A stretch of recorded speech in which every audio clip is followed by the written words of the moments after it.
Okay, we're talking about cutting plastic pipe fittings into existing copper plumbing pipes from the 50s and the 60s, which is what you would have had in here, all the way up to big sizes like this. The issue being that size for size, they're measured on the inside, so 3-inch copper and 3-inch plastic are going to measure 3 inches on the inside, but plastic has a thicker wall by quite a bit than copper does. So if you buy a 3-inch hubless or Fernco that's smooth through there, it's going to quickly cinch down on the plastic, and it's going to take much more power to crimp it down onto the copper, and you're going to end up deforming it out of a circle because there's just too much material here to crunch out, and you're going to have a leak. So you end up, these are pretty cheap, you move up into a more professional grade hubless, and it's got like barb ridges in here, and one end is set up for a copper diameter and one end is set up for a PVC diameter. As they differ in there, there's a step.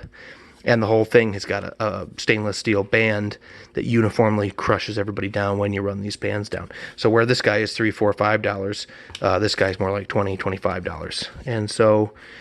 it's a beautiful thing, because ultimately if I can place this plastic into this copper stack, I don't have to undo and frig around with any of this cast iron to copper or anything else like that, all buried in concrete here. Don't want to deal with it. So we laid out our location of our double sanitary tee, reducing 3 to 1.5, and we're going to come in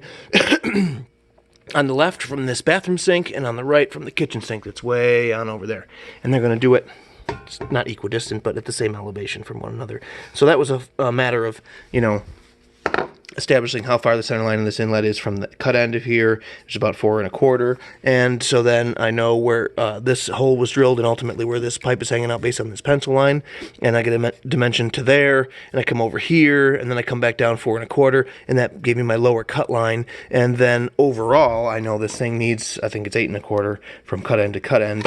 to fit in, and I gave myself a little extra there for whatever, you know, to a small degree, and I laid that other line out on here with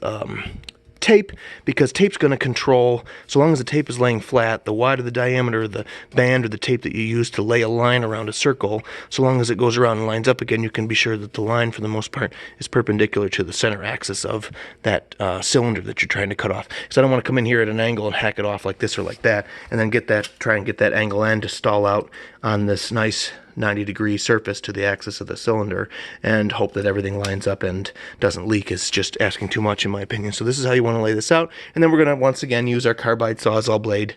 A regular one would work, I suppose, but a metal cutting blade of some kind, because this is soft, and we're going to cut that off, and then we will, let's see, set this in, and we're going to have to weasel those boots up onto the top and on the bottom, and probably have to do it all with just the rubber, which comes out of the steel, stainless steel, and do all of our manipulation with that. Take this completely apart and wrap it around when we're done, because this is going to trap us from being able to mush and smear this into place from the top and the bottom. We also may want a little bit of, although that's a pretty large, that goes over in a large diameter there, so we're not going to be able to manipulate that or move it at all. So we're going to have to hope that we get everything we need out of the rubber and get everything like that, and then button it up. But that's going to be how you use hubless